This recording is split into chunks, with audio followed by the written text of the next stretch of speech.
ஷே எப்பா பிரம்மா பேசுகிறேன்ப்பா. டெல்லியில் கணக்கு வனத்துறை சட்டம், வனத்துறை சட்டம் எப்படி அடுத்தாப்புல காவல்துறை உள்ள கணக்கு, ஃபாரஸ்ட் ஆஃபீஸ் உள்ள கணக்கு. 2 அதிகாரியும் உயிர் பலியை சாப்பிடுங்கடான்னு விட்டுட்டான். மகாராஷ்டிராவில் கணக்கு, இது மகாராஷ்டிரா கணக்கு.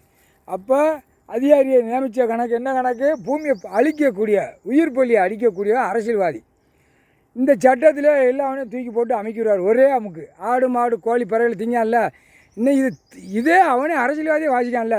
இல்லை ஆட்டுக்கறியை தின்றா முறுக்காக இருக்கலாம், மாட்டுக்கறியை தின்றா முறுக்காக இருக்கலாம்னு அரசியல்வாதி வாங்கிட்டே விட்ருக்கான்.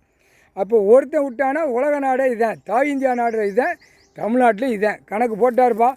அப்படியே தூக்கி இந்த வனவழங்கு சட்டத்தில் உள்ளே தூக்கிடும். 2 தரப்பு, ஃபாரஸ்ட் ஆஃபீஸ் உள்ள கணக்கு, காவல்துறை உள்ள கணக்கு. அது ஸ்டேஷனில் இருக்குது, வனவழங்கு அடிக்கக்கூடாதுன்னு. அதை கணக்கு போட்டாருப்பா. நீதிமன்ற கோர்ட்டில் ஆணும் பெண்ணும் ஜட்ஜி, நீதிமன்ற கோர்ட்டில் 2 பேர் கணக்கு அதிகாரி ஒப்படைச்சிரு. போட்டாச்சுப்பா, கணக்கு போட்டாச்சு. எத்தனை ஆடாக இருக்கான், எத்தனை கோழியாக இருக்கான், 2 பேரும் கணக்கு கொடுத்துரு. புரியுதா?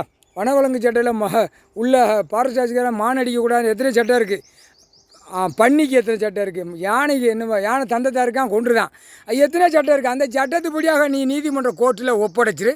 மாநிலத்தில் இருக்கிறத ஆடு மாடு கோழி பறவைகளை ஓட்டு போடுற வரைக்கும் திங்கான்ல, பண்ணி தின்ன மாதிரியே தூக்கி ரிவிட் அடிப்பார். முக்கால் சத்தியம்.